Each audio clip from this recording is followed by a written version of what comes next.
I first had these birria tacos in Chicago, and these truly were one of the most amazing tacos that I've ever had. It's that authentic Mexican restaurant, and it truly changed my life. It's just that good.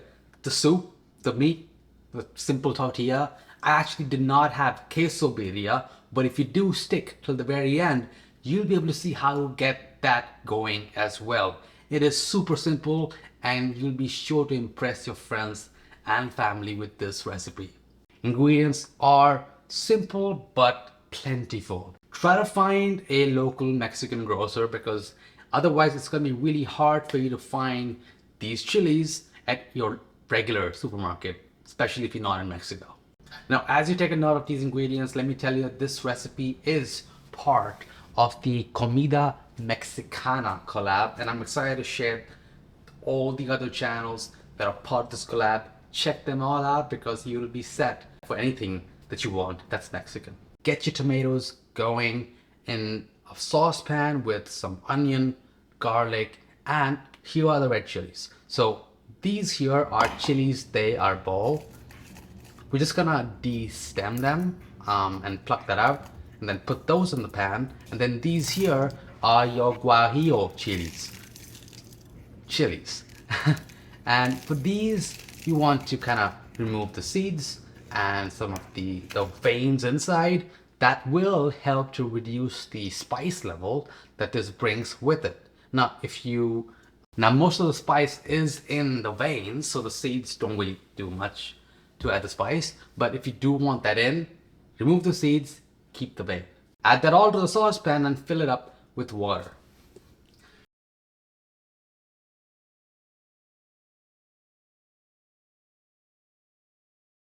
Now, as that is boiling, everything's gonna soften, the chilies will get rehydrated, the tomatoes, onions, and garlic will just be ready for our next step, which is to just drain all these ingredients out and put that into a food processor. Then we have an assortment of spices, and we're gonna add all of that in there with a splash of apple cider vinegar.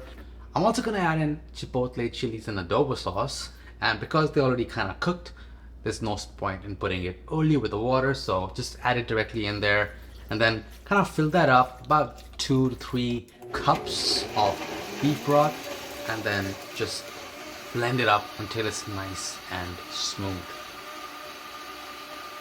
Now you can leave that aside for now while we look at our meat. Now it's really big, and I don't think I've worked with a piece of cut that's that big before, so it was a bit intimidating. I patted it dry, and then I just reviewed it a bit, just inspected it. There was a bunch of fat on one side, so I did trim that off, and then get a pan nice and hot, because we're gonna be seasoning the meat with salt and pepper on each side, and then giving it a really good sear on each side. We want that color, that sear, the browning of the meat, the caramelization to be a part of the birria, and that's really gonna have a good impact.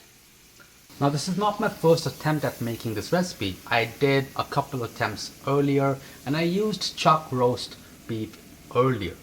But I figured that to get that nice pull and that nice texture, I want to try it with the tri-tip cut instead. So that's what I like, and that's what I'm showing you today.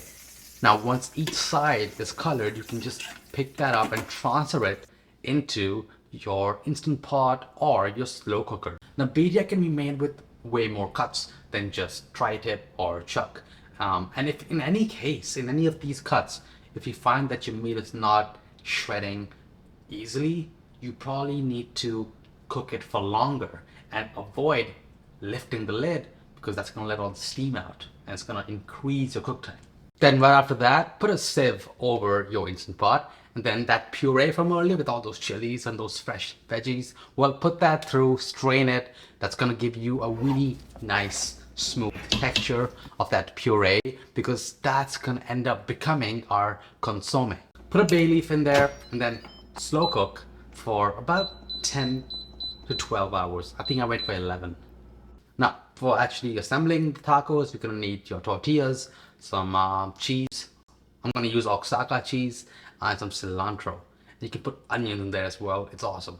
Now, once you're done with it, it's gonna smell incredible, first of all. But then you can take that meat out and then start shredding it. Now, in my earlier attempt, when I had just shredded it and I made the birria with it, what I did not like that much is that the shreds were so long that when you would have a bite, the entire meat would just come with you. So chop it up.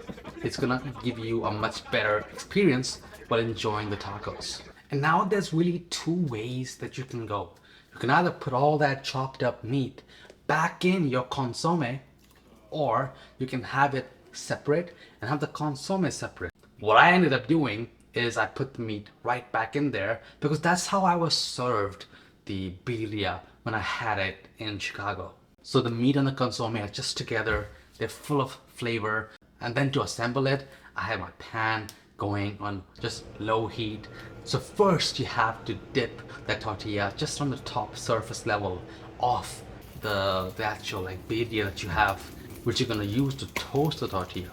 Now as it's toasting, add your cheese, let that start to melt, add the meat right on the top, and then fold it in half. Let that toast on each side and do as many more as you want to make. What you can also do is add in onions and cilantro inside before folding it, and that's also super good.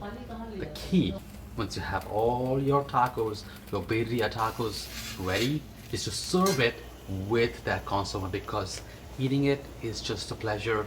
It's gonna go all over down to your elbows, and it's gonna be so much fun. So you gotta dip the birria in the consomme and you're in heaven. That's what you gotta do. So go ahead and do it. I'm already getting hungry. I wanna have some more. So I'm gonna go do that, and I'll see you on the next one.